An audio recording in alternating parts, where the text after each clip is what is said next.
जैसा कि आप जानते हैं कि देश भर में मुस्लिम मदरसों के आज नफरत फैलाने वाले कट्टरपंथी शिक्षा संस्थानों के रूप में जाना जाता है। इसी कड़ी में प्रयागराज के जामिया हबीबिया मदरसे में नकली नोट बनाने वाली फैक्ट्री मिलने के बाद जब जांच एजेंसियां सक्रिय हुई तो इस सनसनीखेज खुलासा सामने आया है।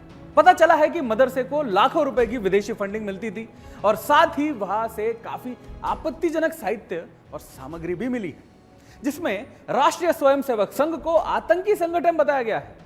साफ है कि यहां पर पढ़ने वाले बच्चों का ब्रेन वॉश किया जा रहा था। अब इस मदरसे से पढ़कर निकले बच्चों को आईबी और आईटीएस द्वारा तलाश किया जा रहा है और साथ ही विदेशी फंडिंग होने के कारण इसका आतंकी कनेक्शन भी जांच के दायरे में है।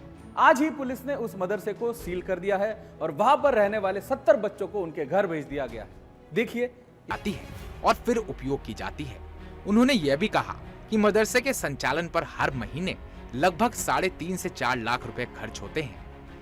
जांच के दौरान मदरसे में पढ़ने वाले 105 छात्रों के आधार कार्ड भी एकत्र किए जा रहे हैं ताकि उनके पते की पुष्टि की जा सके। इन छात्रों में यूपी, बिहार और उड़ीसा समेत विभिन्न राज्यों के बच्चे शामिल हैं। इसके अलावा कर्मचारियों और अन्य स्टाफ के दस्तावेजों की भी जांच की जा रही है। मदरसे के अकाउंटेंट के कमरे से जांच टीम ने एक लाल डायरी और कई लाल बही खातों को भी बरामद किया है, जिनमें मदरसे की अनुदान राशि और खर्च का विवरण दर्ज है। सबसे चौंकाने वाली बात यह है कि जांच के दौरान आरएसएस एक आतंकवादी संगठन नामक एक विवादित किताब भी मिली है, जो सांस्कृतिक और राजनीतिक विवादों को लेकर संदिग्ध मानी जा रही है।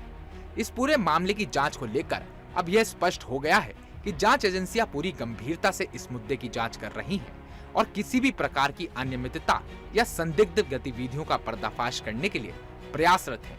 आज ही पुलिस ने उस मदरसे को सील कर दिया है और वहां पर रहने वाले 70 बच्चों को उनके घर भेज दिया गया है। पुलिस द्वारा मदरसे को सील करने के कुछ ही देर बाद प्रयागराज प्राधिकरण की टीम भी मदरसे पर पहुंची और गेट पर बोर्ड लगा दिया है, यह निर्माण अनधिकृत है। Bureau report, Sudarshan news. अब आपको बता दें कि पुलिस द्वारा मदरसे को सील करने के कुछ ही देर बाद प्रयागराज प्राधिकरण की टीम भी मदरसे पर पहुंची और गेट पर बोर्ड लगा दिया कि यह निर्माण अवैध है। आइए अब चलते हैं और ग्राफिक्स के माध्यम से आपको दिखाते हैं इस वॉल ग्राफिक्स के जरिए कि आखिर मामला क्या है, क्या क्या मिला है वहां पर। सबसे पहले मदरसा जामिया हबीबिया में नकली नोट बनाने की फैक्ट्री पकड़ी गई है। फिर एलआईयू की टीम ने मदरसे के क्लर्क और कर्मचारी से पूछताछ की है। सबसे पहले इनको पकड़ा था। फिर मदरसे के 3 बैंक अकाउंट्स में 40 लाख रुपए जमा मिले।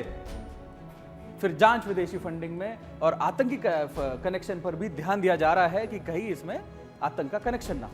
फिर मदरसे के संचालक पर भी हर महीने 3-3.5 लाख रुपए खर्च होते थे, ये भी जांच में सामने आया। फिर छात्रों और स्टाफ के डॉक्यूमेंट्स की जांच की जा रही है, जो कि बहुत आवश्यक है क्योंकि ये आतंकवाद का मामला हो सकता है। अकाउंटेंट के कमरे से एक लाल डायरी मिली थी जिसमें पूरा का पूरा हिसाब किताब सामने आया है और मदरसे में आरएसएस को आतंकी संगठन बताने वाली किताब भी मिली है, जहां पर स्पष्ट लिखा हुआ है कि आरएसएस को कैसे ये किया जाए, उसके खिलाफ कैसे प्रोपेगेंडा किया जाए। मदरसा जामिया हबीबिया 84 साल पुराना है और यूपी मदरसा बोर्ड से मान्यता प्राप्त नहीं है। 84 साल पुराना है लेकिन मान्यता प्राप्त नहीं है। नकली नोट मामले में जाहिर खान और मौलाना मोहम्मद तशरीफुल आरिफ समेत अन्य को गिरफ्तार भी कर लिया गया है। तो देखा आपने, सिर्फ ये एक ही मदरसा ऐसा नहीं है। देश भर के तमाम मदरसों पर हिंदू विरोधी एजेंडे का बढ़ावा देने के आरोप लगते आए हैं और बहुत जरूरी हो जाता है कि ऐसे मदरसों की जांच की जाए जहां बच्चों को धार्मिक और सांस्कृतिक दृष्टिकोण से भड़काने वाले पाठ्यक्रम पढ़ाए जाते हैं।